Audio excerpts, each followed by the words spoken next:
You know what that is? Discipline.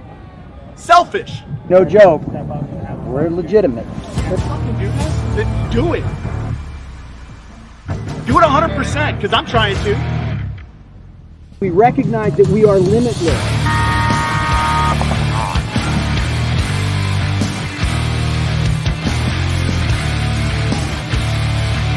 You gotta be a champion to become a champion, right?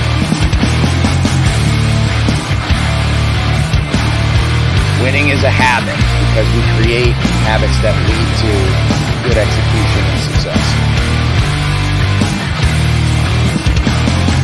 And welcome to episode 46 of The Coaches Show.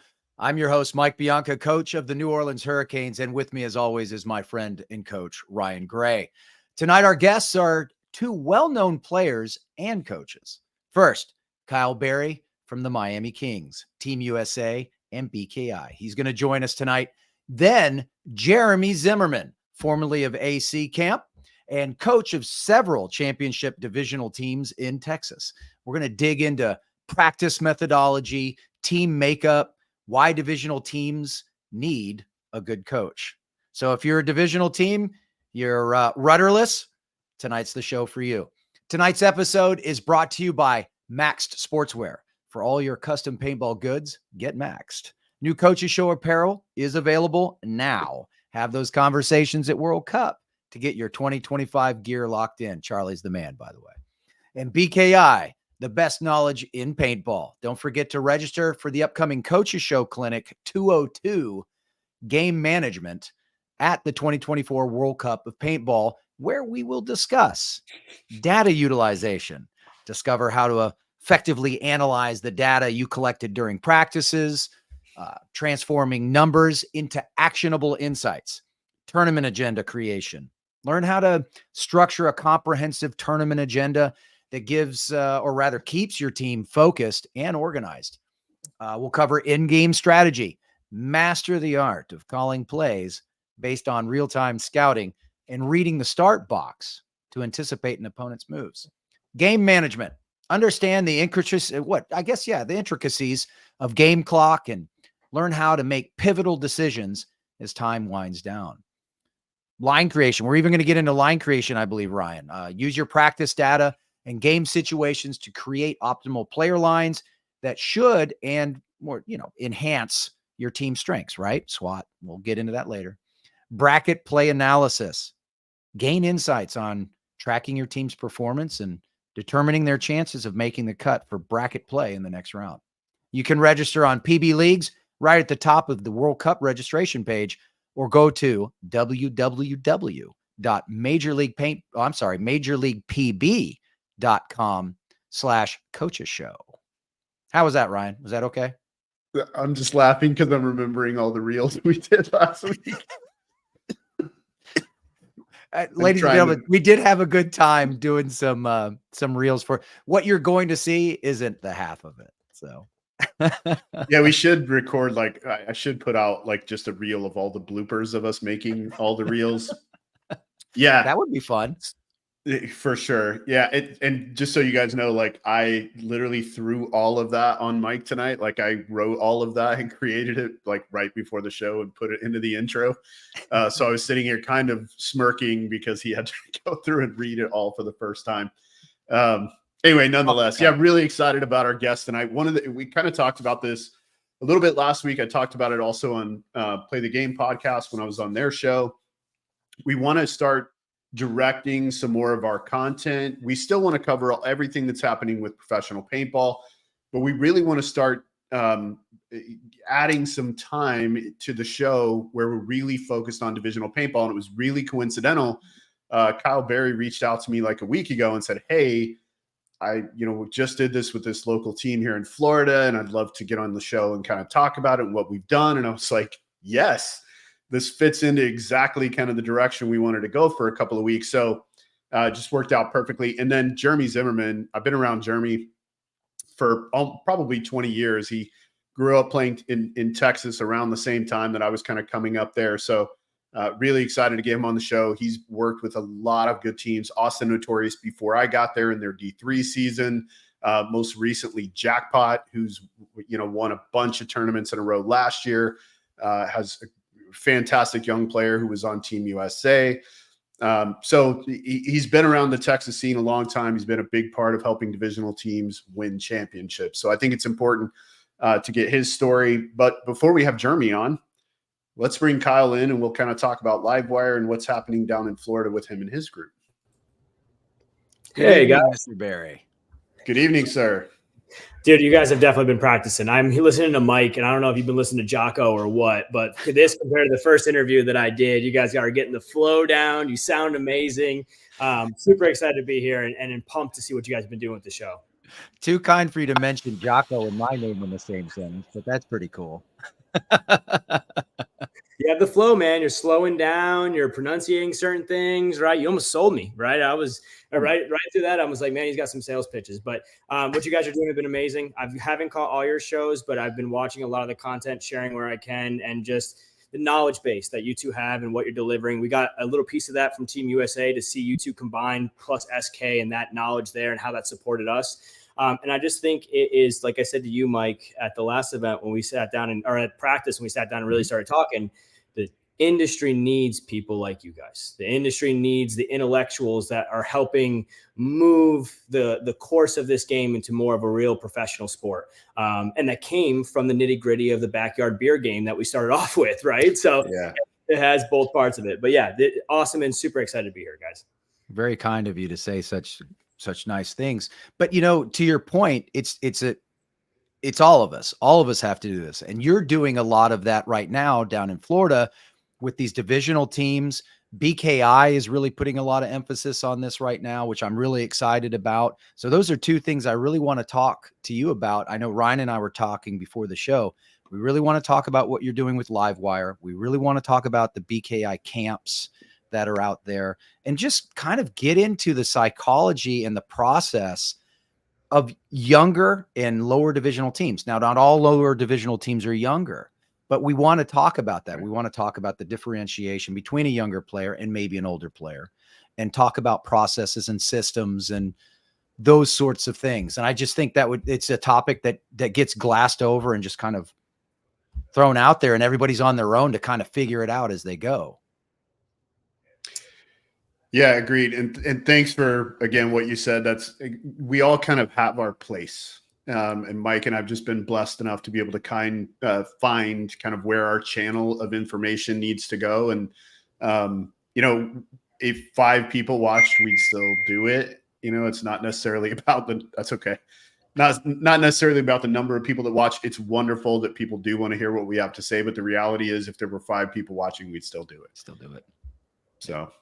I love that. It's giving back. But if you guys want me to dive into it, Livewire, the support of Livewire and the kids program started back in like 2016 with Chris McFarland, the Southern Rage Paintball program. I ran like a summer camp before that where I got the hook, right? Like I got super itched on the fact that young players could be extraordinarily good at the sport of paintball. And with the right guidance, the right structure, I think could be successful. And luckily I got 2.5 years of coaching a large organization from D6 to semi-pro, 3 or 4 years, and age groups of 9 years old, which is a little too young, but 9 years old all the way up to 56 within one grouping. Right. So luckily, a lot like you guys have a lot of statistics, a lot of data. I have every one of my practices written down from 2017, 2018, and 2019 by timestamps, level of difficulty, how much paint we're going to shoot, expectations, goals.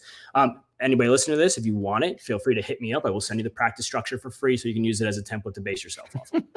We want it. Gladly. We want it. Gladly. What I was trying to do is I was trying to figure out when I wanted to focus on kids because I believe that there's a changing of guards coming in paintball. And the only way that we get faster paintball, only way we get more exciting paintball, the only way we get to a degree of professionalism and excellence that we want to see in the professional is to have a young player every year walk in that has that I'm going to dive over the lane. I'm going to run and gun to your corner with my athleticism and my accuracy if you do not put a paintball on me. And having that attitude of a very aggressive, destructive, and athletic player that can use his gun and his body at the same capacity. I believe we've gone through some weird trends in paintball, where if you look at 2008, 2009, 2010, 2011, you had the epitome of the players that we had today at the physical epitome that their body was ever going to be at. Early 30s, late 20s. They had the ability to say, I'll high dive over a lane. I don't care. You know what I mean? Break a rib, whatever. I'm winning this tournament. Today, it's like, if I break a rib, my baby's probably going to be pretty upset with me, right? So they've slowed down a little bit in the process, and nobody's come up and bit the bait afterwards. No one came up and said, I want to be different and change the expectations of the game as played. So when I was trying to train these young players, I came as a fat kid. I'd broken one rib on each side trying to high dive over a lane. I'm good. You know what I mean? I'll just walk there and shoot at you on the way in now. But I knew the young players had the capability of doing so, especially the athletic ones that come into paintball. Mm-hmm. And I tested multiple different things with SRP that led to very finite, defined details of success that I loved, right? There's some things that, great example, running your players before you practice. The other sports don't do it. Soccer does it because you need to run a lot in the game. But if you look at basketball, or a sport that is athletic based and very challenging and doesn't have a lot of actual physical running, football is a great example too. They don't run very often. They short sprints at each other, maybe one long game, but everything's focused in those 5 to 6 second intervals that happen between the points. And it's not a lot of running. So why do they run so much when they show up to practice? Well, I ran a test. I didn't know. So I took my, at that time, 45-person organization, and we ran about 12 practices where I didn't run them in the morning. Made a little jog, a little stretch, a little warm up, nothing to make anybody exhausted. And I had butterflies. I had kids that would be listening to me and their eyes would just space off. I had kids that were just asking the same question over and over. Their retention rate and their involvement was lackluster. But when I ran them into the ground, when I had 4 or 5 kids puking after warmups, I had the best retention structure ever.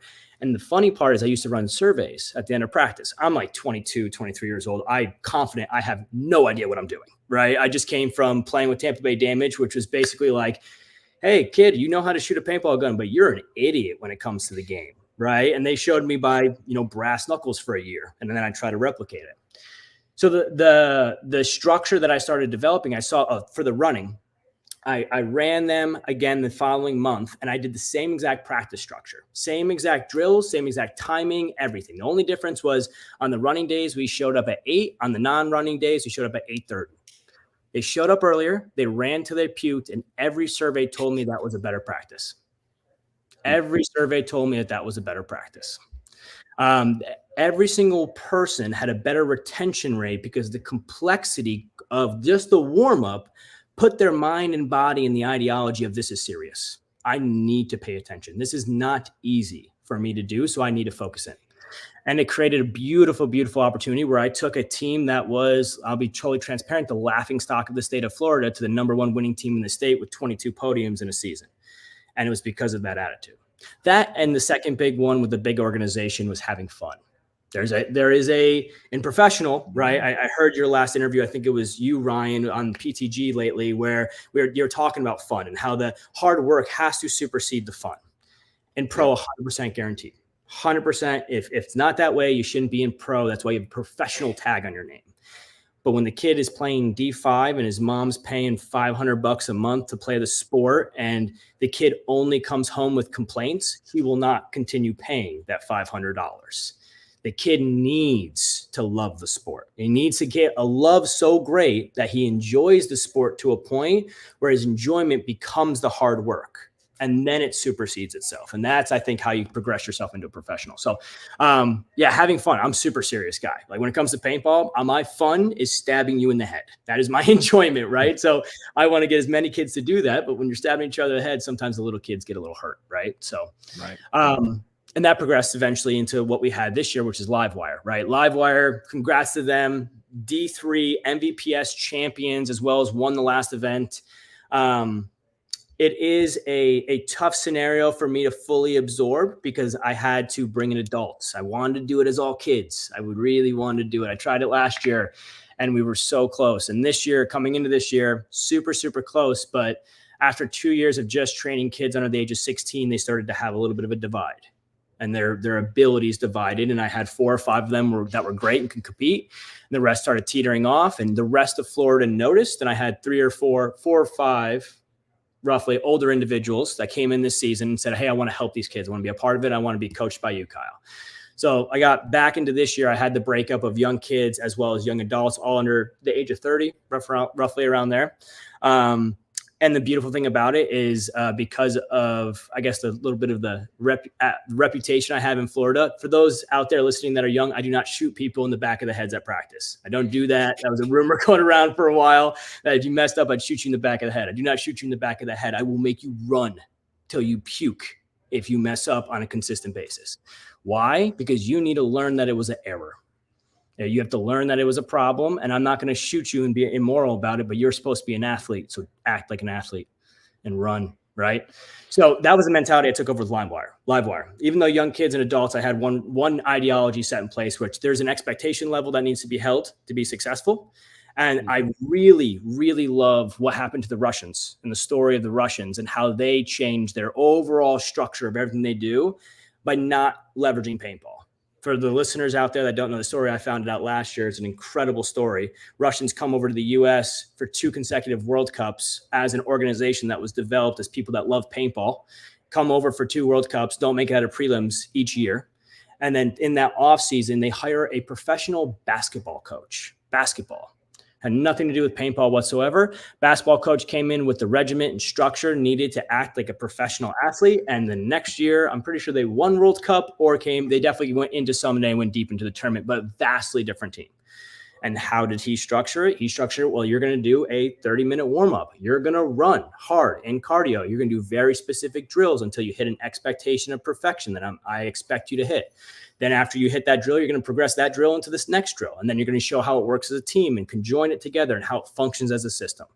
And that was a very similar structure than what I was writing down. And when I send you guys this, whoever wants it, I wrote it in 2019, and I can still go back today and run these same exact practices. Same exact structured ideology of there has to be a way for us to be goal-oriented, that it makes sense of my process in my body and how my body warms up. And it makes sense in the ideology of how a game develops within a match. And if I can get that to happen every practice with a high level of expectation and make practice 3 times harder than the tournament, would have a really good chance of walking in that tournament with confidence and strength to go, be successful. Foundational training. Yeah, that's what it is, right? You build upon each. So we set these specific goals in order, right? We don't move from one goal to the next till one's been met. And then we build on that in gold. So I love that. Actually, that's kind of how I try to structure things as well. And that's fantastic, that kind of insight. There's so much to unpack out of what you just said. And I was trying to keep up with notes, but I did want to jump back to one thing you said about. So one of the first things that I try to gauge when looking at players, right now, obviously I haven't had to do this in some time. I kind of got a chance to do it this past weekend, actually. But one of the first things I try to gauge in a player is mental toughness. So some of the things I try to look for in a player's, like his ability to control his emotions, right? Their commitment to the goals that I set forth. And in a lot of times I'll ask them what goals they've set for themselves. So the commitment they set for themselves, right? So I want to understand that. Are they confident, right? Do they believe in themselves? And I'm not talking arrogant. I mean, confident, right? And what's their propensity to take risk, right? So those are types of the sort of things I look for, because I believe having a person who has that kind of foundation from a mental toughness perspective is going to tell me what kind of player they're going to be later, right? Does that make sense? And so I think what you're getting at is, hey, I'm setting this expectation. And what you're doing is you're creating that mental toughness. You're building in the mental toughness. And those that you described, you said that, I had 4 or 5 that continued to do this. The other fell off. I think it also acts, right, as a filter. It acts as a way, a kind of a litmus test on it. I see you smiling, Ryan, because I know we're probably on the same wavelength here. Absolutely. Literally I said to, I'm gonna let you finish and then I'll jump in. But it's so funny that I literally put, was the running really an opportunity to turn the brain on, or was it really about mental toughness? Right? Bingo. Like, right. Could you get through the run and then get through the workouts, get through the practice, stay engaged, stay through the process, and still, like, at the end, be appreciative of the process for what you put in, not what you got out. You know what I mean? And I, like, a lot of times I see when players don't get a lot out as far as like how good they feel about themselves. Those are the ones that have a tendency to kind of take a different path, right? And end up usually on a different team or whatever the case may be. I do want to talk about the fun thing for a second. When I talk about the fun can't outweigh the work, there is a way to make the work fun. There is a way for you to do drills and you to create games where you're getting to the next part of the process and it be fun. But again, as long as the fun, and I don't care what division it is, as far as I'm concerned, the fun still can't outweigh the work. The work has to be the focus, but you can make it fun. I mean, if you're a creative enough coach, you can make every drill you do fun. You can create some sort of, Mike and I had a one-on-one tournament when we went and practiced them at the beginning of the year, where we literally had sideline coaching. We gave everybody fake money and like everybody gambled. I mean, we made something that was work, stupid, silly fun. But it was still work. We got them to get out there and get one-on-ones and call each other out. And so there's a way to do it where it can be fun, but you're still getting what you need out of the player, right? You're still getting the work. You're getting the progress. Ryan, I agree with that one 100%. There's a balance, but Mike, I love you to death. I'm gonna push back on you a little bit. Every fact that you brought up of what I look for in a player, at what you think we should look for in a player, I think that is a filter that is placed through the culture. Everything that you brought up of work ethic, of attitude, of mental toughness, those factors, right? I'll take the world. Every single kid that wants to pick up a paintball gun and walk into a Kyle Berry camp, come in. But there's only going to be so many that stay. And those are the kids that will continue to get work. And that culture that we structure inside of that system. I'm going to be totally transparent for my kids that are listening to this. I had a baby this year. I haven't been the best coach, right? I haven't been that hard and dedicated to a rigid structure where it's like a hell or high water. These are your expectations, right? I've been a little soft. Right. Baby makes you a little bit soft. I'm going to get back to it before World Cup. If anybody listening to this, you want to come out to the field, you'll see. But the culture itself that is developed with inside of a system, which I've been thinking about this a lot. I think about this a lot with the current team that we have with the Kings. The last 2 years, the culture has been very volatile. Very volatile. The 2 years prior to that was rock solid. I knew exactly what this team stood for. This last 2 years, we've been trying to find it, right? So the culture itself, and I mean a stern culture, right? A culture when you walk into a pit with a team, it's like everybody in that circle is like a C-suite executive of a business. They know the core values, they know the mission statement, they know the overall objective of what they're going after. They understand what they can get away with. They understand which is the absolute line of you don't do this whatsoever. This is not who we are, right? And we're all on the same page and common structure for that. A test that I run through a lot of kids. So many kids in Florida have heard this. I call it the 18 drill. I'd say I'll give you as much pain as you need. The 18 drill is your warm-up drill for snapping. But every kid on the Kings and every kid that's been on Livewire can now complete this drill in their warm-up session. The drill is simply a snapping drill. You put a target 10 yards away from your bunker. You can see it from both sides. You have to snap 3 times high, left hand, 3 times medium, left hand, 3 times low on a knee, left hand, and you do it the right. First set, you do it like a gym. You use 3 sets. The first set, you just hit the target 3 times. No big deal. Second set, you have to hit the target 3 times in a row in each position. You miss, you stay in that position until you hit it. The last set is 3, 6, 9, 12, 15, 18. You miss a single shot, you reset. Miss a single shot, you reset. Every Costin Perron, his young kid, he's playing on semi-pro with Totem right now. Took him a case, almost a full case, to get that drill done. Now he hits it every time. I knew that kid was going to be great because he did it. And those are the type of rigid, structural, statistical expectations that you put on. And thank God I got that drill from Damage. Jason and Jacob Edwards put me on the field when I was younger and just said, you're not walking off until you hit 18. And I was the same way. I didn't walk off. I was going to say, I've heard this before. Yep. Yeah, I didn't walk off.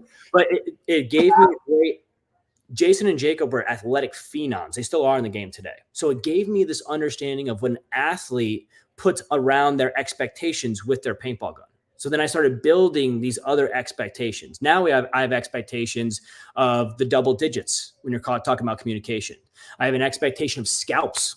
If you're a front guy, how many people did you bunker today? How many scalps did you get me by the end of the day? These expectations. And they start off fun. Like you said, Ryan, finding that balance. They start off a bunch of fun. Hey, boys, let's try to get as many scalps as possible. At the end of the day, how many scalps you got? 5? Okay. Next time I expect 6. And with a full seriousness, right? You set the bar, beat it. Right. Just like you would do at the gym. So see, I'm not so sure you pushed back on me, Kyle, because I was going to say it didn't sound like you pushed back. It sounded like you actually were agreeing, because those 4 things that I look for are part of the culture I want to create. Right. So the way I look at it is, if I'm going to have a team, I have to have the right individuals within the team. Now, does this apply to all younger divisional teams? Not necessarily. And it may be, but if I'm in the position, and I've got several questions on this line of questioning for you, and I'm going to do the same for Mr. Zimmerman.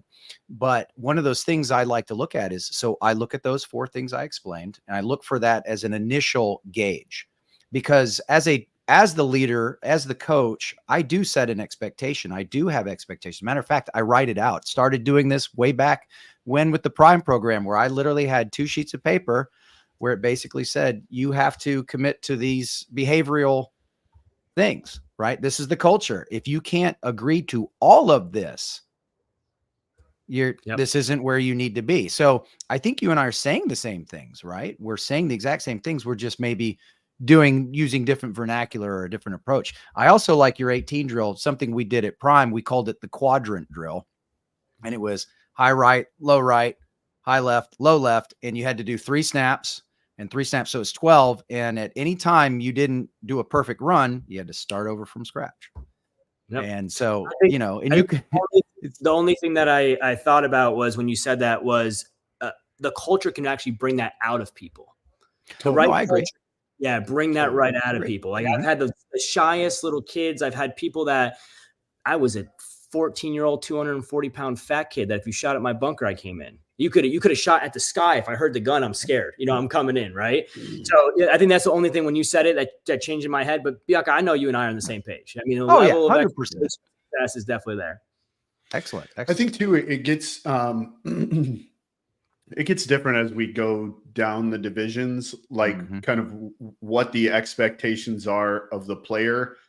And I kind of mentioned this on Play the Game. Like, as long as a player's thoughtful and you can see them kind of working mentally through the process, most of the time that's for me, that's like, okay, I can probably work with that. If they're raw enough that, they haven't been through a bunch of teams, they haven't been ruined by someone else. A lot of times, as long as they're being thoughtful, you can bring them into a really good culture that has great other players, good leadership, and they're going to fall right into line, right? They're going to pick up those tools and start to build with you. So totally agree that, somebody might not have all of those characteristics that Mike mentioned right off the bat. Right. You bring them in, and then the culture takes care of itself, right? So it's but again, I do think it's different as you get through the divisions, right? Yeah, the divisions. I think there should be a clean level of qualification of expectation. Like, if there was an 18 drill and there's something that evolved from that, from drill to drill, that would be nice. But there's differentiations in the intellectual. What's up, Kat? There's differentiations in the intellectual factor of the game that changes drastically throughout, and those are hard to quantify. And another one, like you saw little Eli Roberts, right? Team USA on Livewire. When he came to me, he was 60 pounds heavier than he is now. The kid cut a bunch of weight. If you see Eli at the next NXL, ask him to show a picture of him 2 years ago. You'll be mind blown. And that's the type of thing that if you looked at the kid initially, he didn't have that level of energy, the level of excitement, the level of confidence. He didn't have I'm going to rip. You saw him at the event. You both saw him, I think. Coach or Mike, you were coaching him. You heard what he was going off. That kid was dead silent when I met him. Wouldn't say a word, was quiet, unconfident. And the game of paintball, with the right guidance and the right little expectations, put him into somebody that's going to be an incredible man one day. You know what I mean? He's grown into being an incredible man. Eli's going to be a monster. Yeah.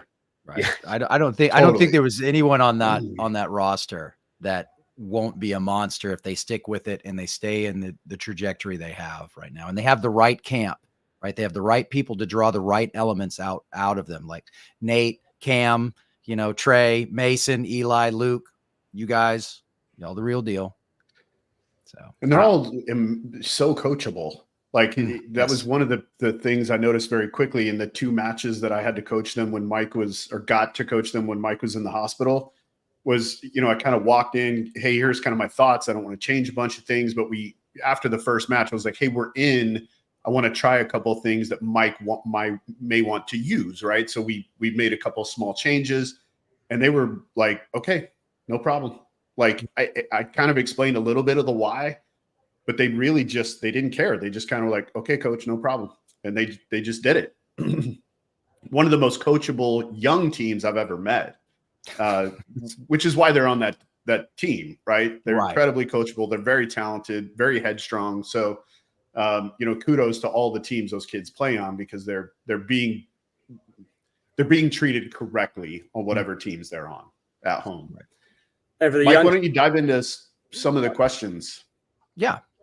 Yeah. Actually, this might be a good segue into one of the questions. These are in no particular order, Kyle. And there's no, have fun with this, but this might be a good transition to this.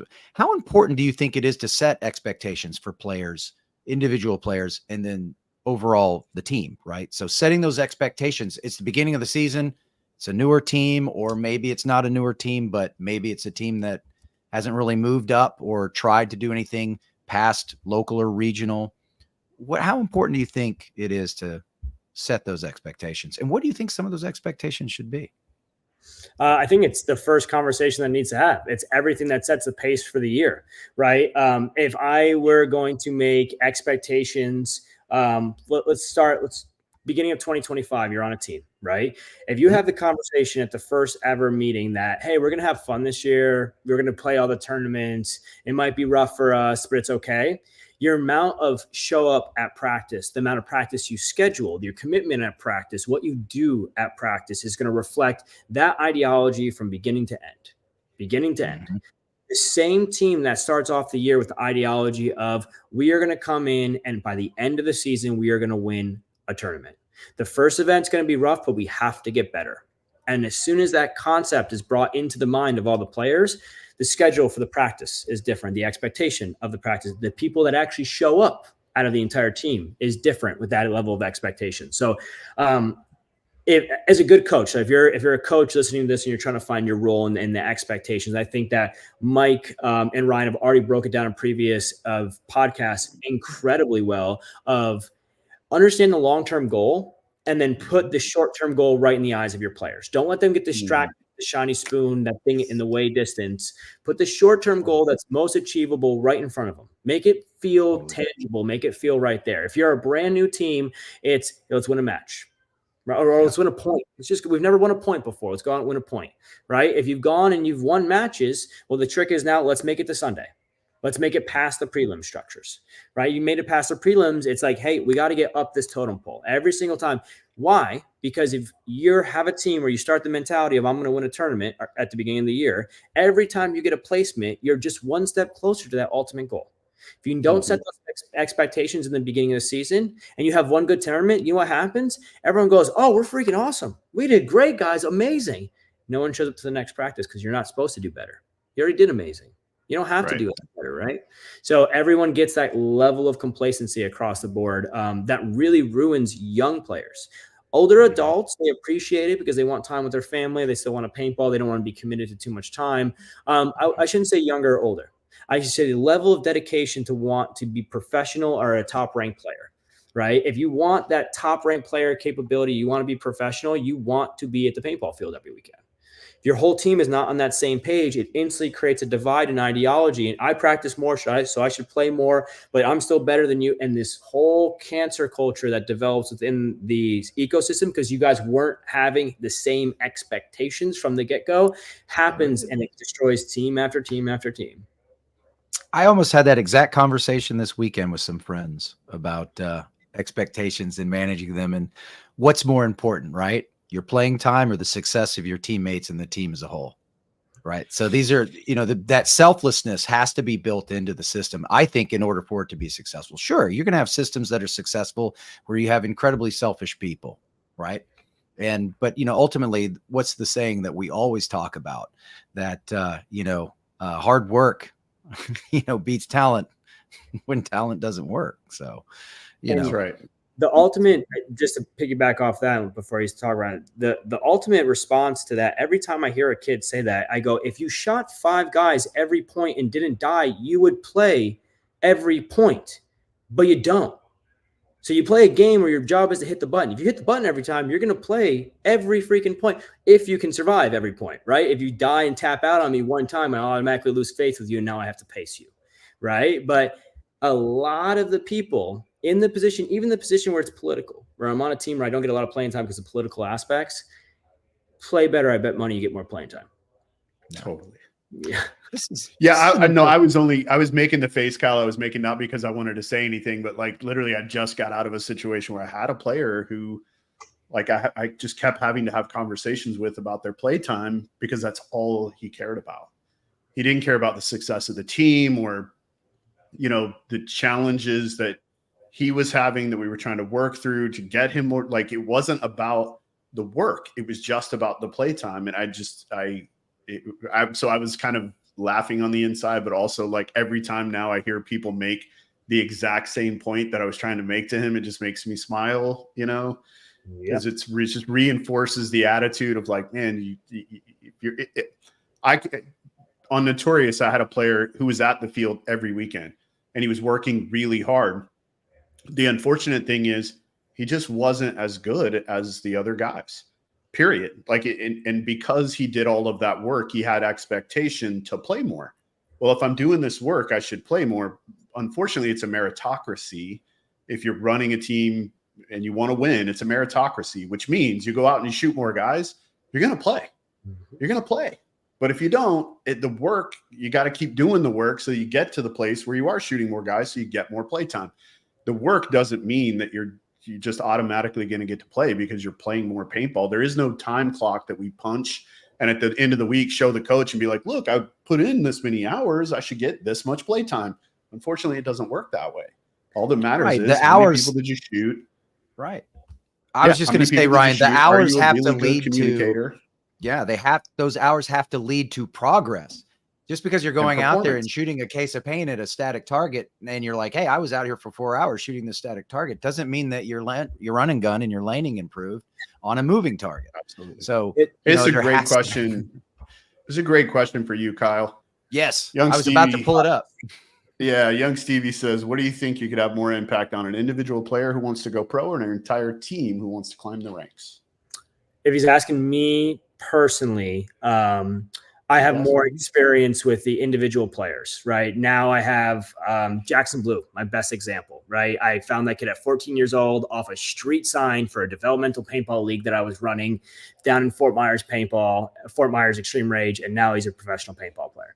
Carter Donaldson, same exact scenario, brought him up from literally nothing, right? So me personally, I feel like just because of my success, it's individual players, but my capability and my opportunities, I'm at 35, 36. If I'm Ryan Greenspan, 46, I'll eventually stop playing and then I'll be focused on coaching, after that. And I think that's when I can really focus on developing not an individual team, but an entire organization, kind of like what we had with SRP, that paved a structural system of how to develop as a player, up the ranks as an individual, how to increase your skill levels.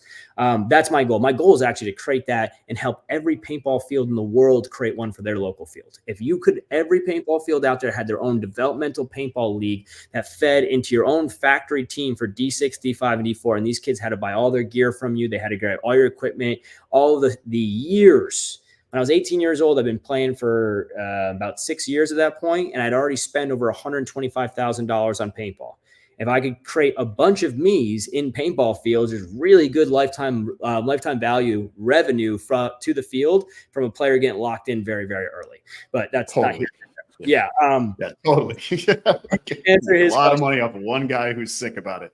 Yeah, and we just don't make enough people sick about it. We don't make enough people want to be professional paintball players. You had more people that want to be professional paintball players, it's more paintballs they have to shoot, more gear they have to buy, longer they're in the sport. But if you're not selling professional paintball, every person I know that plays the ICPLs, they practice like once a month.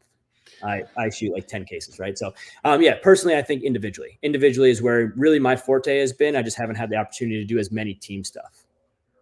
Nice. There's a question in the comments that I kind of want to pull up, and I don't understand the question. I was just going to respond. I don't understand the question. I think what Mr. G is asking is, okay, so you're in a position of power. Do you as a coach have to put in the same amount of hours as well as you're expecting of your players? And here would be my response, Mr. G. Yeah, I would say we're putting in a little bit more. Wait. I know I'm doing agendas. I know I'm doing workouts. I know I'm watching tape. I know I'm bouncing, crunching numbers. I know I don't sleep at night because I'm thinking about a certain player who's got issues at home that I want to try and help with. We know we're working on logistics. We're working on, we're being that psychologist. We're being that mentor. We're being that guy. The hardest job, and I think most players that I talk to will tell you that I don't want to coach. I don't want that job. That job is hard. And that job is hard because it's not just about a physical. You can train the body to be physical and do certain things, right? It's another thing to build that mental toughness, to build that communication role, to build that trust and be able to deliver things in effective manners that are either A, accepted and understood, or B, not accepted, but still understood. Right. So there's so many different ways, being the motivator, being the discipliner, being, I love how Kyle talks about earlier in this interview, he was talking about there has to be consequences. There has to be consequences for poor performance. And guess what? It's the same for the coaches. There's no difference. Yeah. I mean, and the 25 plus years we've been doing this, right? Like I'm at 25, you guys blow me out of the park, right? I'm at 23, and that's the first time I picked up a paintball gun. You know what I mean? So not just coaching, right? And then to be able to find someone that can do it for so many years to a point where they've had to break down every finite detail so they know it enough to articulate it. Ryan, when you were explaining your history on the most recent PTG, you're breaking down how you were successful and then successful and then successful and then successful. To even just gain the confidence to speak to a team in a way of this is what you should do takes years. So are we putting in more work? Maybe in the individual moments when I'm blowing my whistle and you're sprinting, maybe at that moment you're doing more work than me, but I'm making you do that because I did it for years. I have shot longer than you have been playing paintball for most of the kids that I'm actually coaching. You know what I mean? So we definitely do put in the work, and there is a lot of additional work that comes in it, but there's only a finite amount of people in anything in the world that can be a very confidant of an individual that understands the system and processes and then can articulate it so that it can be absorbed in layman's terms from the general public. It's very hard to find that combo. You two crush it, right? There's not many people. Greenspan does really good. Marcelo does really good. But if you look at paintball, there's a select few that actually have it, right? So, Mr. G definitely put in a lot more work, and I do run with the guys. I still think I'm a fat kid, so I want to get the sprints in. So a lot of times, if you guys come to my open tryout last few years, I'm usually running with the guys while they're puking. Yeah. But see, I'm in there's much better another shape than most of my players. But see, that's also an right excellent point. It's a great point, right? A coach shouldn't ask anything of his players that he wouldn't be willing to do himself, right? So that's just as important. Now, Mr. G had a follow-up question, and he said, should the coach be penalized for their merit when they do not podium? Let me ask you this. I don't know what that means. Well, I think what he means is if a player's doesn't see playing time or they don't do well, whatever. So the coach, and Ryan and I have talked about this, and Kyle, I'd love to get your insight on this as well. Ryan and I are a little different. Up until the buzzer, I'm perfectly calm. When the buzzer goes off, I'm I'm raging inside, right? That's where I wouldn't call it anxiety, but that's where I guess you would call it nerves. My desire, my want for my team to do well. That's when it starts. Ryan's the opposite. He's a little nervous, and then the buzzer sounds and he's perfectly calm. So I think what happens is ultimately, Mr. G, is like, obviously we can make the play calls, we can call the lines, we can do these things, we can prep the team, but ultimately they have to execute. So in a way, everyone, if we don't see a podium, everyone's been penalized in a way. So, I mean, there's a lot of different ways to look at that. I mean, I think we're being a little bit too simplistic about it. Well, I mean, the best thing I can say about that is you can have the wrong players in the wrong spot with the wrong game plan, but if all 5 dudes buy into the damn game plan and they execute to a level of perfection, you will win. I've watched Dynasty win tournaments with a game plan that was not correct for the layout, and they just all bought into it, and it was successful, and they won. And you can hear every video of every Dynasty, anytime they talk about them losing, it's a disconnection between the players, the coaches, and the operating structure of how to execute on that layout. So wrong people, wrong spots, wrong guns pointing the wrong direction. If the 5 guys on the field understand the objective, understand how to play together, they can go and win tournaments. It has been proven time and time again. And a lot of times, like, my favorite was Texas 2 years ago, the blind layout where Damage won, right? SK got like, SK got like coach of the event. And I was talking to SK through the whole thing. He was like, I'm just saying line 1, line 2. Right. I'm saying line 1, line 2. That's what I'm saying. Right. If I talk to line 1, you had Brian Smith and Rainey quarterbacking their entire line. They knew exactly what to do, how to act, how they worked off each other. The other line, you had, I think, Jacob and somebody else, maybe Jacob Bryan. I'm mixing up the names. But nonetheless, you had the players developing a level of connectivity within the 5 because it was always going to be those 5 for the whole tournament. So they knew how to connect and who to connect with. They created a structure where they worked off each other successfully. So, to answer your question, to be a coach, you have to understand how to play the chess game with all 5 players. That takes a little bit of a challenge and a process, but once you understand it, it's not rocket science. The rocket science of it is to be able to confidently get you to trust me, you to trust me, and you to trust me when you're a hothead, you're an introvert, and you don't even know if you want to play paintball anymore. And you all have to trust me and dedicate to actually do your damn job for us to be successful. And as soon as one of you guys don't, there is a hole in the field where in professional paintball, it will be exploited. Right. It's a chess game on and off the field. Before we get too far away from that, Kyle, I do want to step in and ask you a question regarding coaching on a different format. And maybe this is too broad of a question, but I just want you to take it where you want to go with it. What do you think a divisional coach needs to focus on most? If you are sub Division 3, you need to focus on gun skills, and you need to focus on body form, and you need to focus on your players being able to play as much paintball as possible. AKA, they shoot the most amount of paint and they stay alive the longest. Okay. Above Division 3, you have an emphasis on connectivity. You have an emphasis on expectation of development as you get up to the difference between D3 and semi-pro is truly the ability to have a level of awareness above and beyond just the situation, but how to perform in that situation better than the person in front of them. D2 has it a little bit, but by semi-pro, there's full zones being called, balls are being passed. There's a structural way of winning the mid-game that you don't see earlier in D2 and D3. D2 and D3 is just chaos caused after the breakout. So I think, what they need to focus on. That was the initial question, right, Mike? Yes, sir. Right. Yes. So far, you're going down the rabbit hole I wanted you to, because the original questions were broken down by D5 all the way through semi-pro. But no, you're doing exactly what I was hoping you would do. Okay, sweet. And then, as you get into the pro, it's getting the absolute most out of the players, understanding why they made professional in the first place, developing an outline structure that exploits the benefit factors of each individual player, covering the holes that the players have, which is sometimes impossible, right? Each individual player has their own problems that you have to try to circumvent with the other players. And then really the opportunity and the understanding of how to exploit the other teams for their advantages, and the fact that we've had the same guys in pro for 30 years and maybe they have some consistencies that you can exploit, right? So, I think it changes as the division goes up. There's different levels to the coaching, but again, lower level guy, focus on the skills. And as soon as you get into D3, you should be focused on coordinated movements, attacks, and kills. And the more you go up the ranks, the more coordination there is, to a point where you should be able to coordinate how 5 guys start on your box and end up on their box.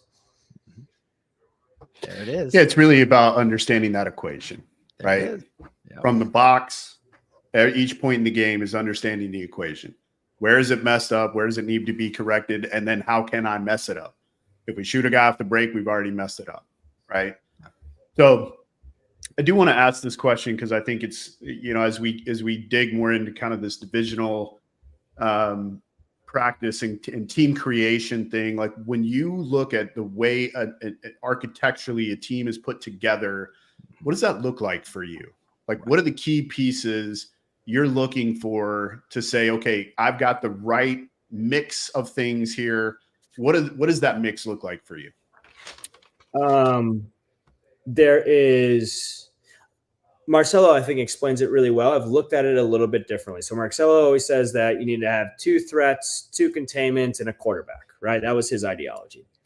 Yep. My ideology is you have 3 roles that are played at any given time with any team. You have an attacker, a containment, and a support player. Mm-hmm. Each one of those individuals have certain attributes that make them a better at each individual job. So athletic player, obviously, he's fast, he's quick. He's one of my more offensive players, right? If he's somebody that's calm, collective, and can gunfight well and is confident in his gunfighting, he's my containment player. My support player is the one that refuses to keep his head down and always keep his head above the bunker and be aware, and be focused on the overall gameplay. So when I'm looking, and I've never had a chance, which would be a sick thing to do. I should probably play fantasy paintball. I'd have a lot of fun with that. I've never got to build a team, right? I've never got to say, well, I'm going to go around the state of Florida, and I want, this is my front snake guy, and I want this as my 2, and I want this and this and this. I play this game a lot. I think it's a fun game, but I've never had that chance. So I've always had to find the value in each individual player, right? And then that molds, it changes. You know what I mean? Eli's a great example. Eli was my heavy gunner. His body changes. I have to adjust his role, and I have to find out what fits with him better, right? And especially with the young kids. I'll get kids at 13 that haven't hit puberty yet. They go away for the offseason, they come back, they gain 2.5 feet. It's like, okay, well, you're not the one creeping through the middle anymore as the short guy. What are we doing with you now? Yeah. So I think it's cognitive function is a huge factor of this game. The intellectual level of human beings is different. It is not equal, right? And if you're a young kid listening to this, fight to be more intellectual than everybody else. You'll be very successful in this world. Read a damn book, okay? And then go do something, right? Yeah. The intellectual factor is huge, but there's also a factor of this game where you don't want an intellect. You want a brute. You want a guy that's going to dive through a lane. You want a guy that just was going to go, So a bully, right? So, but I do believe in a conscious game that has offense, right? So I do want consistently to see threats, right, on all 3 sides of the field, both tapes in the middle, right? So you want people that are threats.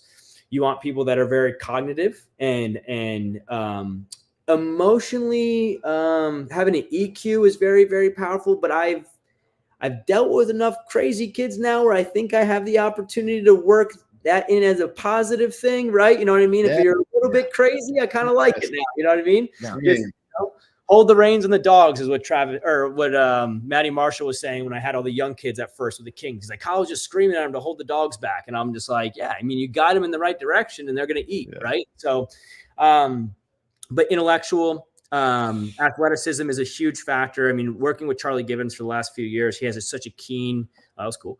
Such a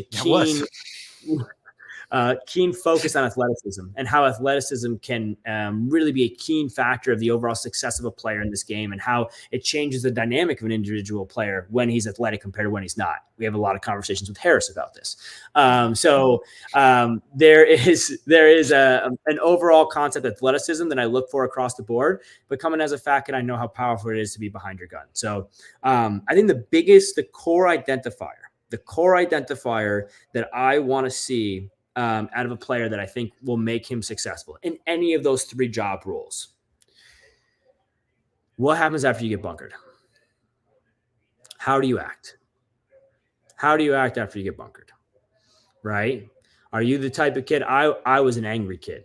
You get me, and I might be tearing up. I might be crying at 13, 14 years old, but in the back of my head, I go, I'm going to rip your ear off.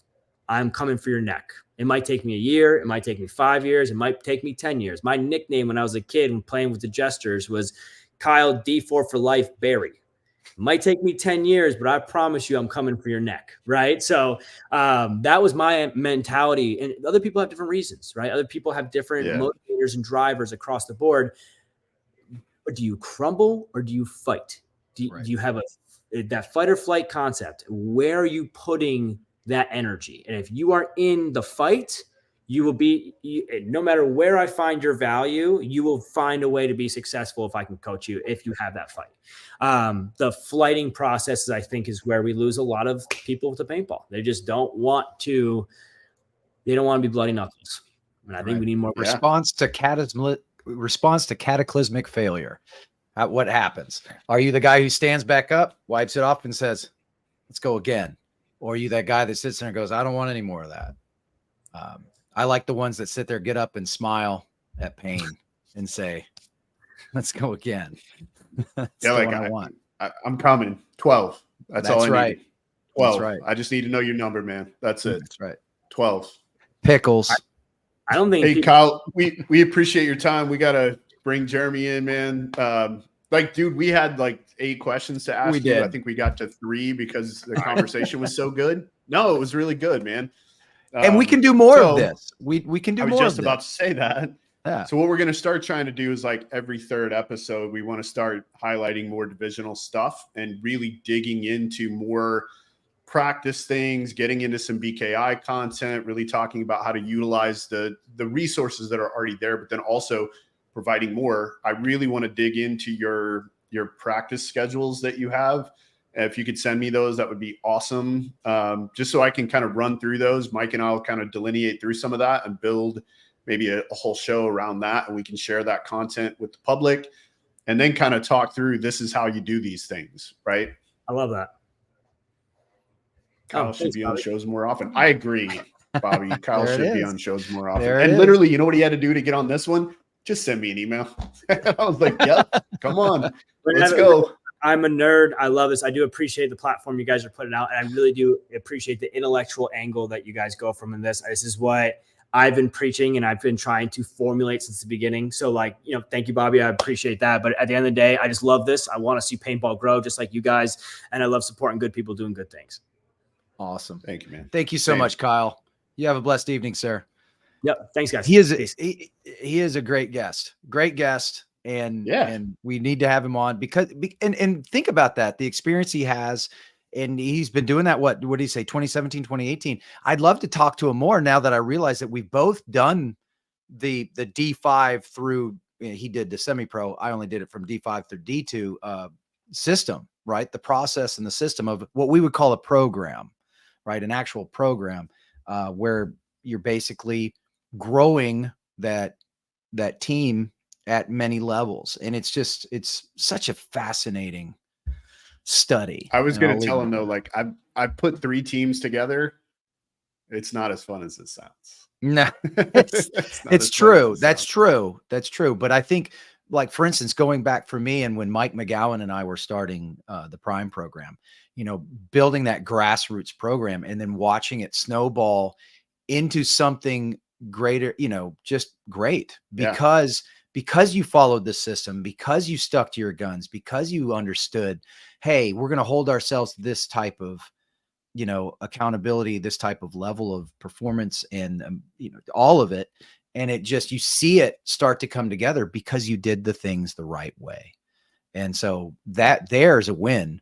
No matter what ends up happening, there's ultimately a win when you're able to create something that you can look back on and say, I'm proud of that. So sure. Yeah. Well, let's bring Jeremy in. We'll talk about some of his story, and then we can maybe get into a few more of these questions. That's all right. Good evening, sir. Evening, fellas. How are y'all? Man, sorry we're running a little late. Apologies. Oh, no, you're fine. Love the American flag in the back, brother. Thank you. I'm up in my son's bedroom right now. I love it. Yeah, Mike, he was down in the green room and it was like, I think he was outside and it was really dark everywhere. And I was like, you got to get somewhere there's some light. Like, I can't see you. So, Jeremy, obviously, I know your history, but probably a lot of our audience doesn't. You want to explain a little bit of kind of brief thing about your player history and then kind of jump into how you kind of dove into coaching and give us a few teams you've coached. Yeah, so I think I first picked up a paintball gun probably around like 2001, 2002. Played my first little local 3-man tournament soon after that. Discovered a local paintball forum where I, realized that there was a local tournament scene more than just, the little, youth events that I had, seen or whatever. And kind of went from there, just started meeting a bunch of people on the forum, playing at a bunch of local events. You have your competitors and whatnot, and you make friends along the way. And throughout the years, played for multiple teams. Around the, I think around 2012, probably about 2011, I joined the AC program whenever I moved up here into the Dallas area. Met Greg Pauly. He was a big influence on the player I am and the coach I am today.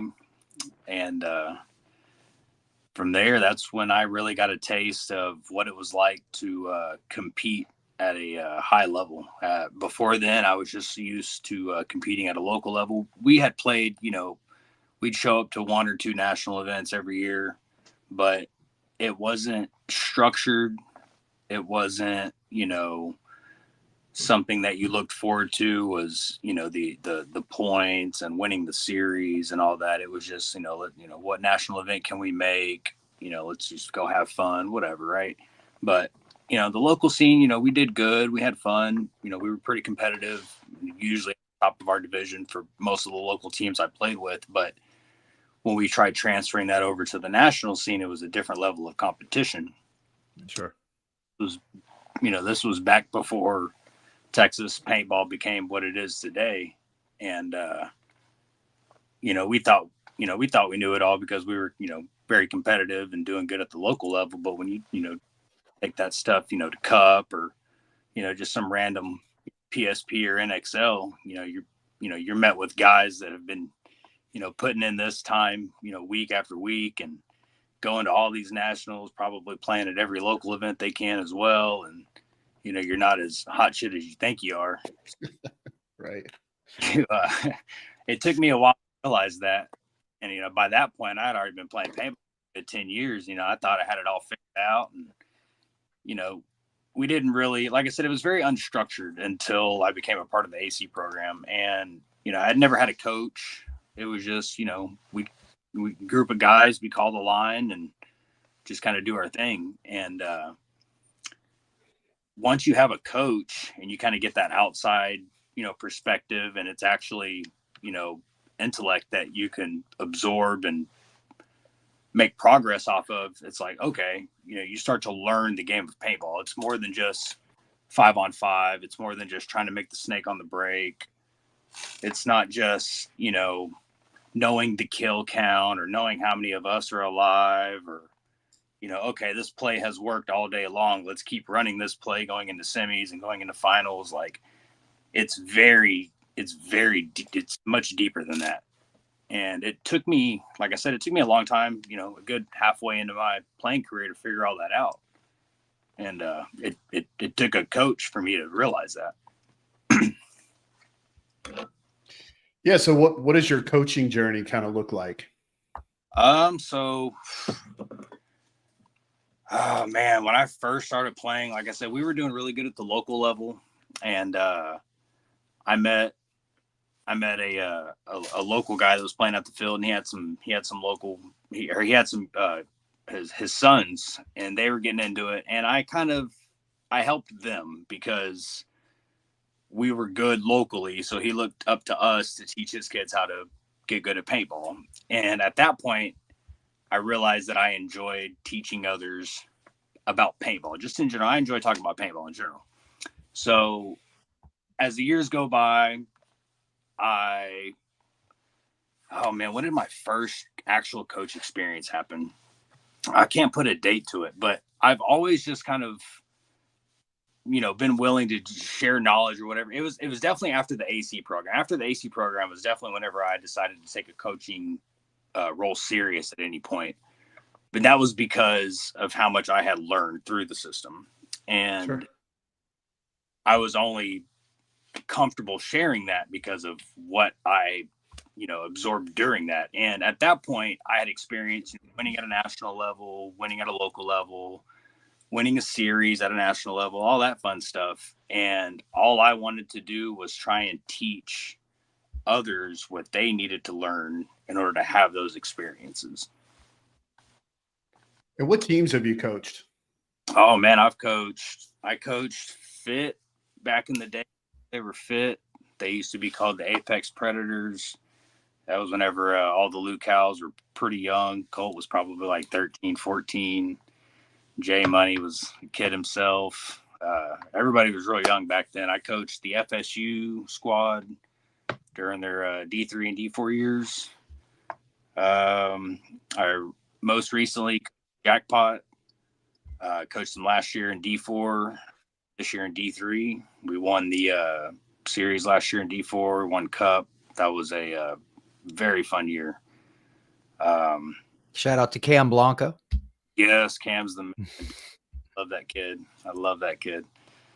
And that's a short list of the teams I've coached. I've helped a lot of other teams along the way, but as far as like buckling down and saying like, hey, let's put in work and try to accomplish something this season, those are names I would definitely give a shout out to. So what are some things you think like a divisional coach needs to focus on? Like, it's obviously different for each division, but like most recently you said you coached Jackpot through their D4 season last year. Like, what was your big focus for them in Division 4? Like, what skills did you think, like, if we can do these things really well, we're going to be really successful? So that was kind of hard to figure out because half of the team had been playing paintball for quite some time. And then the other half was very, very new to paintball. So, you got to kind of balance the two, but then also you're trying to teach guys that are new to paintball the basics of the game, the gun skills, the communication, just the simple things that these guys already know. Mm-hmm. I'm also trying to teach the guys that already know that the more intricate things, like the zones and when to make certain moves, why to make those moves, why the more intricate details. And luckily I had a group of guys that when they put forth the effort, they were out there learning at a very fast pace. I mean, last year I honestly in D4 with the brand new group of guys, to see the accomplishments that they did was very remarkable. And I didn't expect to take such a quick jump into D3 with these guys, right? Like, I'm sitting here like saying, okay, let's go out here, let's compete in D4, let's build this camaraderie, let's build this teamwork, let's build this trust, all this stuff that it takes to be a good paintball team. And they're just blowing the division, and it's like, okay, like D3 and D4, they're for a group of guys that haven't played paintball for 1 year, and then there's guys in D3 that used to play pro. So that jump, it's pretty significant, right? And a lot of the teams that have been playing D3, they're solid D3 teams, and they just, for whatever reason, they finagle the point system and they just stay D3 for a long time. And I know players like that. Yeah.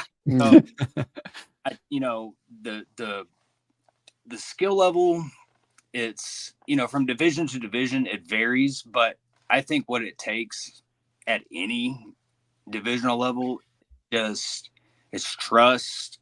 It's a matter of, and in order to build that trust, you have to put in the work, and not only put in the work for yourself, but put in the work for the guy next to you. Because if you're not doing that, then how can you trust the guy next to you, right? Like, it's just, if you have that brotherhood, it's not even question, right? Like, Monday, Friday, we're not playing paintball, but I'm doing this, I'm doing that, and I'm doing whatever I can during the time that I have to be the better player for our team. And it doesn't even have to be asked because it shows on Saturday and Sunday. And I think a lot of that starts with that, because when you have just that little bit of trust, it builds over time. And paintball is one of those games where if you're not communicating with each other on the field, then you're probably losing a lot of paintball. So, but communication starts with trusting each other, right? So you trust the guy, so you're sharing information with him, he's sharing information with you, and all of a sudden you feel almost like you're bullying on somebody because of how that's just how divisional paintball works, right? Right. There's three things that you just talked about that I want to jump back to before we get too far, because you're making me smile from ear to ear.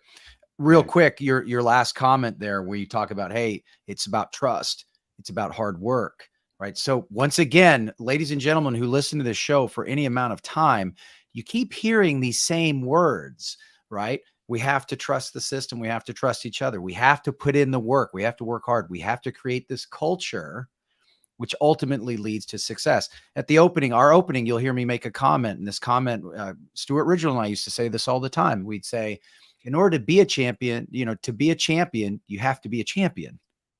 Right? To become a champion, you have to be a champion. And what that means is you have to recognize that this is going to be hard and you have to see it through to the end, because it's not an easy road. So I wanted to comment on that. We talk about, I've got like 5 foundational things that I think of from a culture perspective, and I'll shut up. I'll get off my soapbox real fast. I'll move through this because there's something else you talked about that I want to comment on and get your insight on. Trust, adaptation, focus, honor, integrity, the team as a whole. These are the cornerstones that build successful programs. And it sounds like you use those to coach and create teams and make them successful. You said there were some guys on your team who had been playing for a while, and then you had brand new guys. Something I noticed in the Prime program when we were developing it, and for example, we had a D5 team, D4 team, D3 team, and a D2 team. The D2 team would bang against all of those, including the D5 team. And so the learning curve on that team, right? The team beneath us, the D5 team, the D4 teams, the D3 teams, their learning curve was much more significant than other teams. And the greatest compliment I ever got was at World Cup when our D5 team won World Cup. And one of the coaches came into the pit and asked the refs to check everyone's ID and said, that is not a D5 team. There's no way that's a D5 team. They're not playing anything like any other D5 team. And I love that. It made me very happy. But do you think having those experienced players help you as a coach and increase the learning curve on those that you had newer to the system? Absolutely. Because fortunately, the guys that we did have on the team that did have experience had good habits. They had really good gun skills. They could read the field well. They had good communication skills. They had it all, right? So for them to be able to see what they were doing and having success doing, they were able to mimic.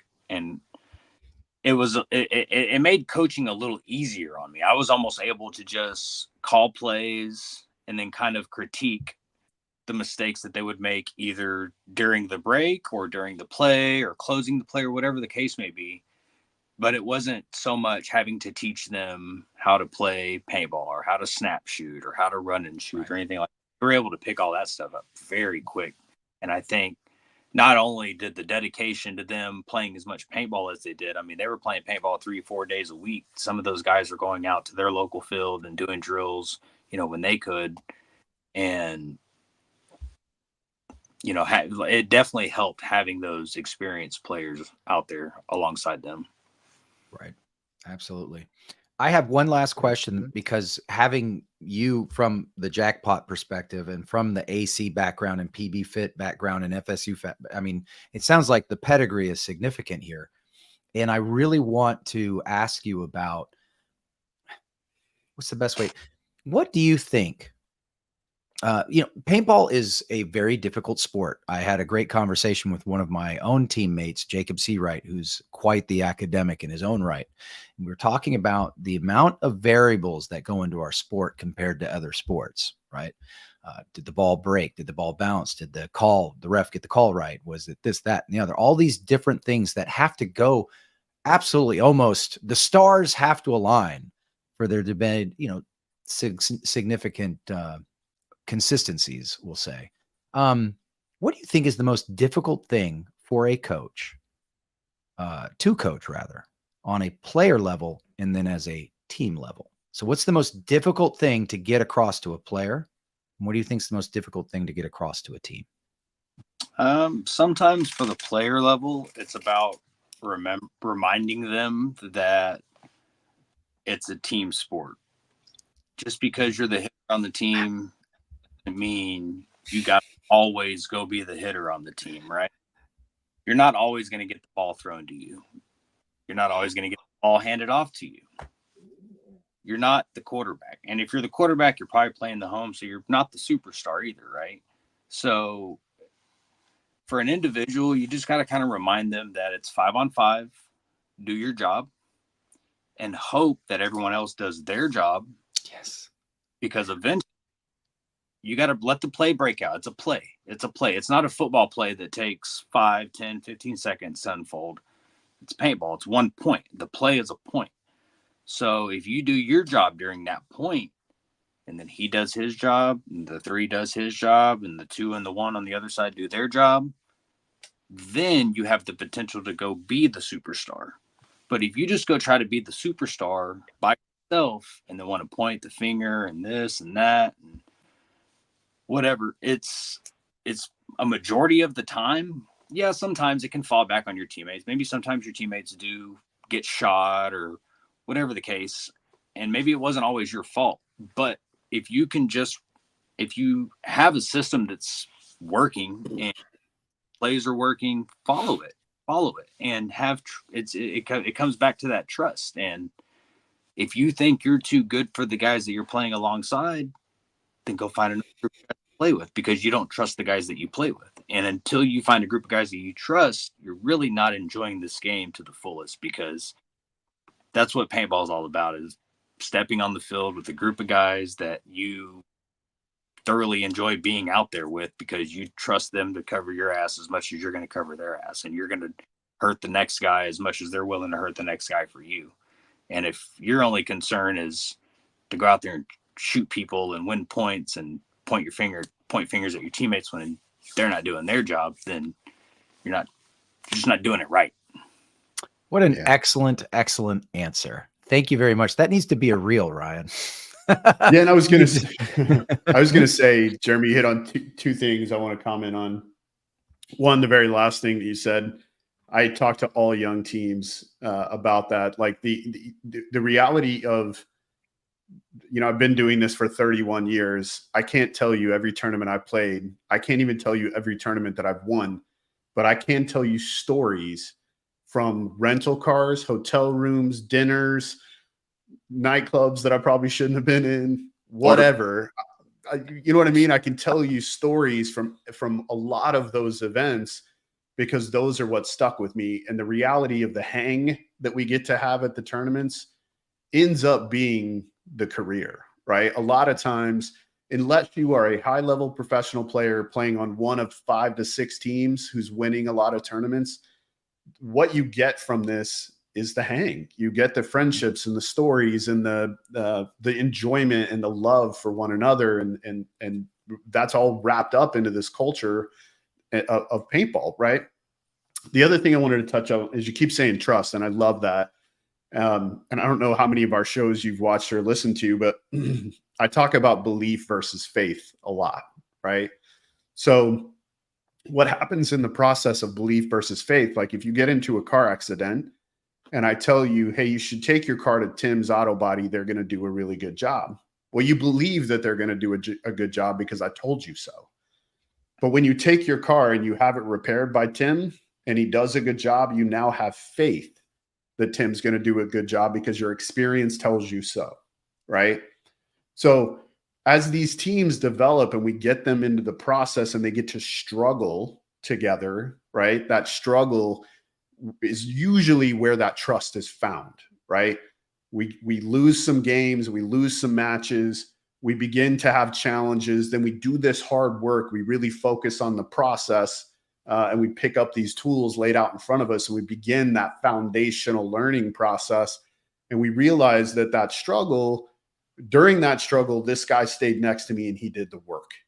I did the work, he did the work. Now, because of my experience, I have faith, right? And that's where that trust is manifested. So I love that you keep using that word because it's critical to a team's success. I don't know that I've had an entire team where if I would have asked everybody, hey, if I call any five guys on this list, do you think if I put any combination of these five guys, do you trust everyone that you're playing with? I don't know that I've ever had a whole group that I could ask that question to all the guys on the team and then say, yep, I feel confident we can win with any five guys you put on the field, coach. None. Yeah, no, you worded that perfectly. And,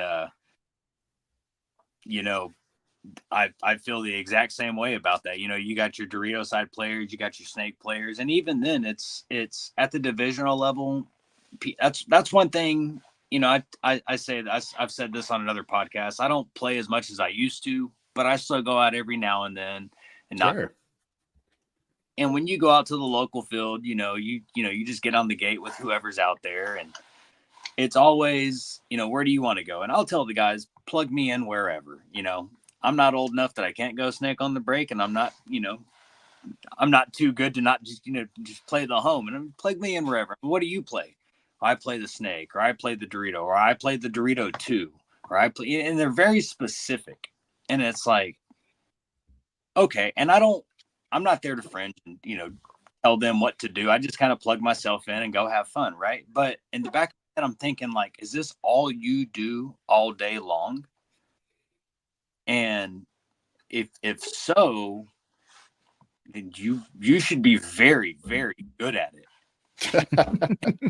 Yeah. And I love that answer. You've been playing that one spot all day? All day? You should be really good at it. That's great. That's good. Yeah, it's always important to get out and knock the rust off every now and then. And also just to kind of let the youngins know. Yeah. Oh, yeah. 100%. Yeah, it's important to let the youngins know, like, if I have to, I can still do this. Just so you know, like, if I have to. At the divisional level, a lot of teams are like that. You got some guys that they say, I'm a snake player, and, leading the event, and nowadays we have a lot of events that are blind layouts. And so they're leading up to the event and they're playing at their local field. And yeah, maybe they got 2-3 setups or layouts, and all they're playing is what looks like a snake or what is the snake. And they get to the event, and God knows, nowadays, who knows what, we've seen, over our years, we've seen all kinds of layouts. We know what they can do with these bunkers. There's not always a snake. They don't want there to be a snake. And if all you know how to do is get in a ladder snake, check the wire and go, what are you going to do when you get to the event and there's gaps between every beam and there's no wire and everything's staggered, or, whatever the case may be? So it's like, I think people just need to play paintball. Just go out there and practice, don't focus so much on, maybe you do have your job at the event. Maybe you're going to play snake. Maybe you're going to play the home. That's cool. Focus on those things as well mentally. But while you're playing the game, especially at practice, and it's not leading up to an event, play other things. Have a perspective from what it's like from the guy you're supposed to shut down. Know what it's like, how easy it is for him to just put you in and go. And say, damn, that's all it takes is for him to make me flinch and I can go. All I got to do is make him flinch and I'm in the snake.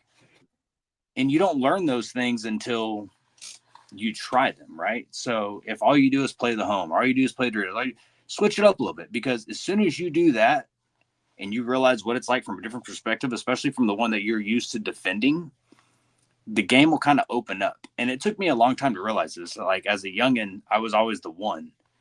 And it was just because I played with an older group of guys. They just would just send me as far as I could go. I could run and shoot decently, so I would just take off running and gunning. And as soon as I would see a paintball get close to me, I'd dive. And nowadays, I feel like there's just so much flexibility out there that people just need to find their groove, and don't just think that because now you're this, you'll always be this. You got to try different things. You have to. Dude, so I know you've never watched any of our shows because I know you, and you're not the person. Handful of them. It's been a few Okay, months. so other than the 3 to 5 that maybe you have watched of the 40 some odd episodes we have done, we literally talk about that. Like, we're talking about how to break down a field or how to, do, especially Mike and I do this 101 clinic that we've done all year that we're now done with. Honestly, kind of thank God that we're done with it. But like, that's one of the first things we talk about is if you think you should play over there, then in the first 10 points, you should go play over there. And then you should play in the middle. And then you should play the 2 so that you understand everything that can stop you and how easy or hard it is for your teammates around you. Like, you should go play everywhere. Don't play over there just because that's what you're supposed to do. That's not what you're supposed to do. Go play over there. You might end up being better on that side of the field. Like, I just talked about this on PTG with those guys. Like, are there certain players in the league that we watch, and as a coach, I've had to do it, play guys out of position, right? Because maybe you have to fill a hole, or you really want that guy on the field for a different reason, like his voice, right? You have a really good communicator, but the back center needs to be somebody who can fly around, and usually your back center guy is not somebody you want to turn into a 1 at some point in the game. Nonetheless, like, you see guys playing in the snake that sometimes it's like, man, that dude's a Dorito guy. Like, he's a little more patient. He's a little more methodical. He should probably be over there, right? Where it's a little more challenging side. But nonetheless, like, you're literally saying shit that we say all the time, right? Well, all the time. If this is your first time watching this show, which I hope it isn't, then no. Yeah, no, it's great for Mike and I when guys come in and they sing the same song we've been singing. It just makes our job a lot easier to get buy-in, where people understand, like, hey, we're not making this up. Like, these are the things that you should be doing in order not just to advance your team, but to advance your own individual skills, and most importantly, your perspective about layouts. And that's what I mean when I say things like specialization is for simpletons. I don't really mean that specialists are dumb or they're simple. That's not what I mean. What I mean is, if that's all they focus on, specifically, I'm a snake player, I'm just going to play the snake, and they never get another perspective. That's where they're selling themselves short, because they can be that much better of a snake player if they also play the center, if they also play the Dorito side, if they get those spins in there, because I'm interested in paintball players, not specialists. 100%. So now I'm going to ask you a couple of silly ones. Who's the most talented player you've ever coached? Man, let me think. Just about raw. That.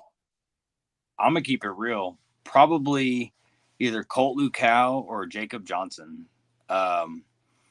I watched both of them since preteen years, and man, transformation, the transition to the men that they've become. Not only are they great ass dudes, I mean, those are solid ass men. They can play paintball, and you know, to go from watching them from D4, D5 all the way to pro in the short amount of time that they did, and to have the success along the way that they did. I got to play D3 with them 1 year along that little journey that they had. That was a lot of fun. Yeah, those two kids, man, they I say kids, they're grown ass men, but they put in work. And the whole Lucow family, all of Fit, they have a great program out there, and I'd have to give it up to them. I'd have to give it up to those two right there. Since you're talking about how much time and those guys, you're talking about Paintball Fit, who I think plays more paintball than anybody. I'm going to bring up this question. It says, in your coaching experiences, how many hours of play or practice do you feel are required to be a professional or top tier divisional player? 10,000.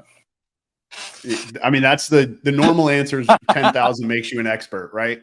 Yes, So my answer to that question is as much as it takes. Yeah. Now, as much as it takes. You know, and paintball is one of those games where, you know, you could be a natural, you could be, you know, at the right time, at the right place. You know, it could all be about who you know. You know, there's a lot of different factors, you know, in paintball, right? You know, it could be your region. You know, there's a lot of different factors when it comes to paintball. But the biggest factor is dedication.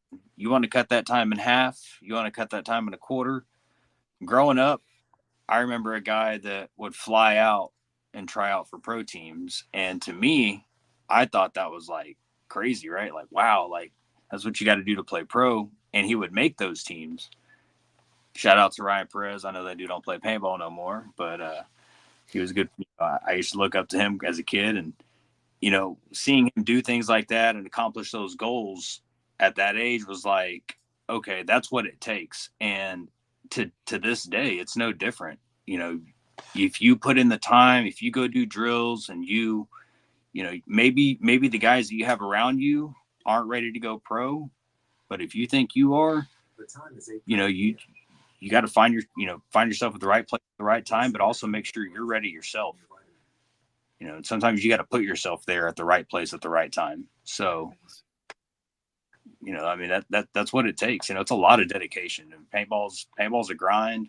There's, you know, nowadays there's so many people into the sport that, you know, anytime I go to the field, you know, there's always, you know, at least one or two kids that I've never seen before, and they can play, and tell that they've been putting in the work, and that's going to be anywhere you go. That's just not here in Texas. So, you know, that's what it takes. That's with anything in life. You know, if you want to be the best, you got to put in that much more work than the next guy. And, you know, it's not always shooting your gun. It's not always, you know, it's not always even staying in top tier shape. You know, it's just, sometimes you just got to know the game, and learning the game takes playing. You got to play the game. So sometimes you just got to go to the field, put yourself out there, even if you know that the guys on the other side are better than you and you're going to get your shit pushed in all day. Go out there until you figure it out. And it may take 2, 3, 4, 5, but it may take over 10 years until you have it figured out. It took me well over 10 years. I was going to probably over 10 years. Yeah. It's not an easy task. I mean, you know, to even be a high level semi-pro player, you know, the majority of those guys have been playing high level paintball. And when I say high level, I mean D2 and kind of up for 5 to 10 years. You know, like it's not an easy process. It's very, very difficult. I'm going to bring another question in. And this one was asked a little bit ago, and I apologize if this gentleman's not in the show anymore, but I didn't want to stop to answer this, but we'll bring it up now. As the season comes to an end, how do you keep a lower divisional team together into the next season? It seems like it's always a problem. Mm-hmm. That kind of falls back on, you know, what I had mentioned earlier about, you know, trust. You know, this game is all about, in my opinion, it's about camaraderie. This isn't select baseball. This isn't something your parents signed you up for. You're doing this because you want to do it. And hopefully the guy next to you is doing this for the same reasons. And if not, then maybe I hate to keep it real, but maybe you have the wrong crowd around you, and you need to find the same goals and ambitions as you do as a paintball player, because maybe you get along with these guys off the field. Maybe they're cool guys to hang out with and, you know, do this and do that with. But when it comes Saturday and Sunday, if, you know, you're the only one showing up to the field on time and you're the only one trying to play as many points as you can, and you come to the event, you know, you're the only one that's ready, you're the only one that's not gassed out or whatever the case may be, you know, you're not going to look at those guys the same as you did Monday through Friday. You're going to be kind of upset at them, you know, and it all comes down to trust. Like I said, if you're not out there with the right group of dudes, then you obviously don't have that kind of trust in each other. And, you know, this is what paintball is about. This is something that we put money into. And like I said, we're not thrown into this. We opt in to do this. So you make a choice. Yeah. You decide to. Yeah. You decide to. You know, have fun doing this. Put yourself around a group of guys that have the same goals and ambitions as you do and that are willing to put the time in and work, and go have fun beating up on the guys that don't want to do that. Yeah. I love it. Yeah. Mike, you got anything to add? I was just one of the questions I was going to roll into was, what kind of resources do you think are necessary for a divisional team to be successful or have longevity? And in a way, we kind of covered that just now with Josh's question and how you responded to that, Jeremy. But, and that resource doesn't necessarily have to be anything physical or anything to that point. I think it's also to what you just talked about: trust, camaraderie. Put yourself in that circle where you have a better opportunity to be successful, because we do choose to do this, right? And it's often, I've found this kind of so far to be true after the last 29, 30 years. And that is that paintball, when you play it, you either absolutely love it or you hate it. There's no in between, I don't think, for at least tournament players. From a tournament level perspective, I don't think there's any doubt in that. And so it's something, I guess you could say the sport, you choose the sport chooses you, whatever you want to talk about it, how you want to lay it out. But I think you're absolutely right that if you want to see success with this, it boils down to what we said 100 times. One of the first most important resource, and I'm not talking about money, is camaraderie and the appropriate culture. Everybody being aligned with the appropriate culture, the appropriate goal setting. Everyone's looking in the mirror. Everyone's looking at the same horizon. That's where we want to be. Let's row together. I think that's the key. Even if you don't do well at first, but you continue to row in that direction, you're eventually going to see success if you all have the same vision. So that's the key. Like I said, you're going to win. Winning is the ultimate high, right? But going to show up. This isn't a slow pitch softball game where you might win, you might not. This is something you got to put time and effort into as a team. It doesn't take one superstar. It takes a unit. It takes more than 5. There's no team that you show up to an event with just 5 guys on their roster and succeed. It takes a whole unit. And until people can figure that out, they're not that high of winning. It's going to be hard to obtain. So you just got to be one out there, guys. You got to learn how to become a unit on and off the field, trusting each other. And paintball have to be the fastest. You don't have to be honestly, you ain't even got to be the best gunfighter out there to be successful. If you can communicate with your teammates on the field and put your guns where you need them and have your bodies where you need to be, you can win tournaments all day long. If you can control zones and make methodical moves down the field, you ain't got to be the fastest guy in the field. You can literally walk to the next bunker with your gun up and pump paint at the dude that can't stop you because you're shooting at him. Oh, right. This. well, now hang on, Crystal. I don't think he was saying that per se. Now, you probably have some relation to Crystal here, Mr. Zimmerman, I'm assuming. But I don't think he was hating on slow pitch. I think he was saying it's there's a lot more variables in paintball than there are in slow pitch softball, maybe. To see the success. You don't have to be the most athletic, especially in the divisionals, right? I mean, I see, plenty of teams with guys that are, older, up in age. They don't have a guy that can go snake on the break every point. Right. And yet they're still making it into Sunday, or they're in the top 4 consistently. And it's because when they're on the field, what are they doing? They're communicating. They're taking their time. They're figuring the point out. Yep. Because basically that's what the communication in paintball is. Communication, it's the data, and you need the data to recognize you need the data to solve the problem, right? So the communication is the means in which it's the equation, right? We talk about it all the time. So I do want to pop this question up, and anyone in the comments on the YouTube page on the Major League Paintball, this is a good friend of mine, a nice young man that is recovering from a serious injury. And he's asking, have any of you had to rehab from injury, and how long did it take you to get back to the level before the injury? Now, Grayson Manning is a wonderful young man. So first, Grayson, I'm so glad to see that you're doing so much better and that you're back on the paintball field. I can't wait in person. I guess this will be me keeping it short here, but Mike, I'll be seeing you in a few weeks. Grayson, I hope to be meeting then. I don't know if you'll be out at LAX then, but I'll be there for the layout drop. Love it.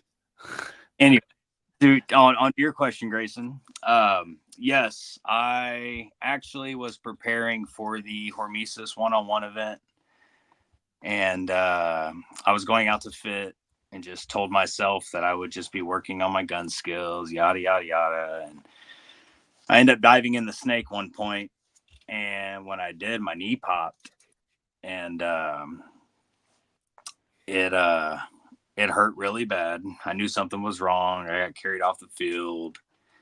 I went and got an MRI. They told me, that I had tore my MCL and had sprained my meniscus. And only thing I could think of at that time was the one-on-one event. I was not playing. I was only coaching. So I was like, okay, here's an event I can go play. So I'm all gung-ho about this event. I had been doing drills in my front yard, snap shooting off my back porch, like a kid, like a kid all over again, getting ready for his first tournament. Right. And that happened. And mentally, more than anything, I'd say mentally more than physically, was the setback. I knew I was injured. I just couldn't. I'm very stubborn. I couldn't come to allow myself to not compete at the event. I had an opportunity to sell my spot, and then the opportunity kind of slowly slipped away from me. And I was just like, okay, well, maybe it's meant to be that I play. I kind of had in my mind, like, it's a one-on-one event. I don't really need to do anything other than turn around and shoot my gun, kind of hobble to the buzzer if I shoot the guy.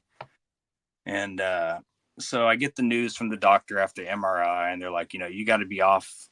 You got to be off of it for 6 to 8 weeks. And like I said, the only thing I could think about was paintball. The only thing I could think about was competing in that one-on-one event. And I told myself, listen to your body. And, they gave me a lot of, physical therapy things I could do at the house. So I, did my best to kind of just, throughout the day, just, do what they recommended me to do. And leading up to the event, I felt comfortable enough to go out there and compete. Long story short, you got to listen to your body. Depending on the injury, it may take 2 weeks. It may take 2 months. It could take 2 years. You never know. But listen to your body. And to me, that's what's most important. A lot of people, everyone heals differently. Our body chemistry, everyone's different. And, don't ever rush yourself to prolong that injury, because especially in paintball, right? Like, we love this game so much, especially, the players, right? Like, I'm just coaching now. I'm going to hopefully start playing again next year. But as a player, I would not risk my health in the middle of the season, even if that meant taking the rest of the season off. So, because if you do happen to hurt yourself mid-season and, you were going to heal during the off season, that off season is one of the most important times of the year. And now you're hurt. Well, now you can't even prepare yourself next year. And maybe your team did so well that you're bumping up to the next division next year, and you're not ready for that because physically you couldn't prepare for that. So always listen to your body. Always do what you can physically and mentally to just prepare yourself. I mean, one guy's going to push himself harder than the next guy, and, vice versa. So, but listen to your body. That's those 3 words right there. I mean, for however many damn words I did, listen to your body. Like, that is the most important thing. So, gentlemen, I'm really sorry. I have a family emergency, so I need to cut this off. Really, really sorry to the listeners as well. It's a really good conversation, but I unfortunately need to go handle something. So I'm so sorry. Jeremy, thank you so much for joining us tonight. Appreciate your time. We'll certainly have you back on the show. I look forward to meeting you, sir. Time. I can't wait to sit down and chat with you. Mike, I'll see you in a few weeks, sir. I should be out there in LAX, so hopefully I get to meet you, sir. Outstanding. Looking forward to it, my friend. Likewise. Thanks again, buddy. I appreciate you. All right, Ryan, you take care. Thanks. I can't wait to meet him. Very insightful. Yeah, and again, I apologize for cutting it short. Wife walked by and then sent me a message, and I've got something I've got to take care of. So I understand. really, I apologize. Don't forget about the Coaches Clinic at World Cup. If you want to participate, please get signed up. You can do that at PB Leagues right at the top of the screen of the World Cup registration page, or you can go to majorleaguepb.com /coaches show. Thank you for watching this episode. Thank you to Kyle Berry, Jeremy Zimmerman for joining us tonight. Major League Paintball, all the support of the show. Darren Cessna, Alex Sorensen, Kevin Fillers, and Tom Cole. If you want to elevate your game, possibly play for Team USA, get the best knowledge in paintball at bkipaintball.com. Check out the combines and the summer camp. If you're looking for new gear for 2025 and have not locked down a apparel sponsor, check out Max Sportswear. They have tons of opportunities for local events where you can get free paint if you're wearing their gear and you win USXBLs, I believe WCPPL, MSXL, the list goes on, and NRPL. There's a whole bunch. Anyway, check out Max Sportswear. You can get true custom work on all your soft goods, including jerseys, pants, tech tees, hats, etc. I'm Ryan Gray with Mike Bianca. As always, be responsible.